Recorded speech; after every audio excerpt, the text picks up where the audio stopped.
జానకమ్మ గారు, జానకమ్మ గారు. ఏమిటి రావుడు ఇలా వచ్చావు? చిన్నబాబు గారి గురించి మీతో చెబుదామని వచ్చానమ్మా. ఏమిటో చెప్పు. పెద్దబాబు గారు పోయిన కాడి నుంచి చిన్నబాబు గారి పరిస్థితి ఏం బాగోలేదమ్మా. 24 గంటలు తాగుతూ సరిగ్గా భోజనం కూడా చేయటం లేదమ్మా. మీరైనా వచ్చి కాస్త మందలించండి అమ్మా. నాకు తెలుసు జానకి, నువ్వు వస్తావని తెలుసు, నన్ను ఇలా అడుగుతావని తెలుసు. నేను తాగుడు మానేయాలి, పెళ్లి చేసుకోవాలి, అంతేగా? అవును. నిన్నొక ప్రశ్న అడుగుతాను, సమాధానం చెప్తావా? ఏమిటది? నువ్వు సుఖంగా సంతోషంగా కాపురం చేస్తున్నావా? నిజం చెప్పు. నాకు తెలుసు నువ్వు చెప్పలేవు. నిన్ను నువ్వు మోసం చేసుకుని అబద్ధం చెప్పలేవు. నీ కాపురం సుఖంగా లేదు. సందర్భం వచ్చింది కాబట్టి ఒక నిజం చెప్తాను. ఈ నిజం ఆ రోజు నేను నీకు చెప్పగలిగుంటే మన ఇద్దరి జీవితాలు వేరే విధంగా ఉండేవి. జానకి, నిన్ను నేను మనస్ఫూర్తిగా ప్రేమించాను. అంతేకాదు, ఈ రోజుకి ప్రేమిస్తూనే ఉన్నాను. చిన్నబాబు, ఏమిటిది? నువ్వు మాట్లాడేదేమిటో నీకు తెలుస్తుందా? నేను పెళ్ళైన దాన్ని, నాతో ఇలా మాట్లాడకూడదు. జానకి, నేను నిజం చెప్తున్నాను. నిజం చెప్పడానికి కూడా కొన్ని హద్దులుంటాయి. అవన్నీ ఆలోచించబట్టే నువ్వు నాకు తక్కకుండా పోయావు. ఆ పెళ్లి చేసుకుని నువ్వు సుఖపడింది లేదు. నువ్వు లేని నా జీవితానికి ఏ సుఖం లేదు. ఇక ఈ జీవితాలు ఇంతేనా? ఇంతే. ఇంతకన్నా చేసేదే ఉంది? ఉంది. దానికి మరో మార్గం ఉంది. చేస్తావా? ఏమిటిది? నాతో వచ్చేయి. ఎక్కడికైనా పోయి సుఖంగా బ్రతుకుదాం.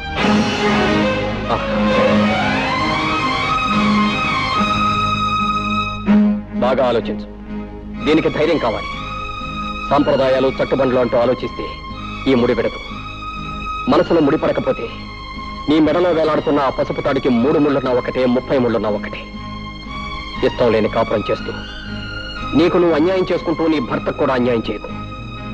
నీ కోసం అనుక్షణం తప్పిస్తున్న నాకు న్యాయం చేయి. బాగా ఆలోచించుకొని ఓ నిర్ణయం తీసుకో.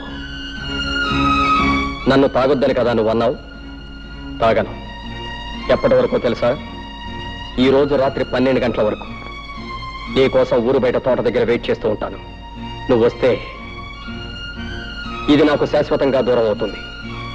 రాకపోతే దీనికి నేను శాశ్వతంగా సొంతం అయిపోతాను. వెళ్ళు.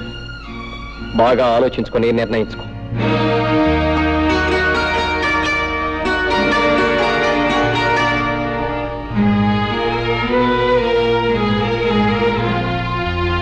ఆగు జానకి, మురళి నీతో మాట్లాడినంత విన్నాను. కంగారు పడకు, నేనెవరికి చెప్పను.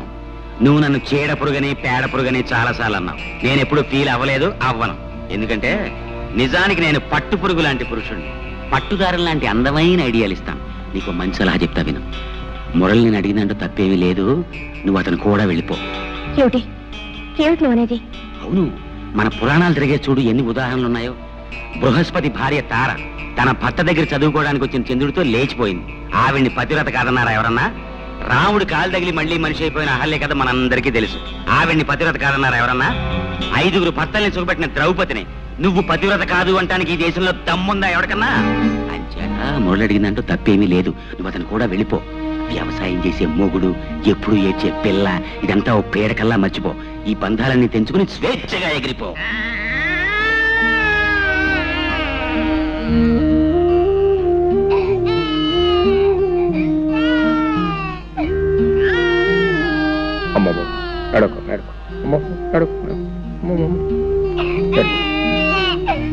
పాప ఇంకా నిద్రపోలేదా?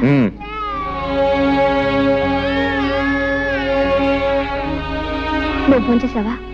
నా భోజన సంగతి నీకెందుకు? నువ్వు వెళ్ళి భోంచే. నాకు ఆకలిగా లేదు. నీ ఇష్టం.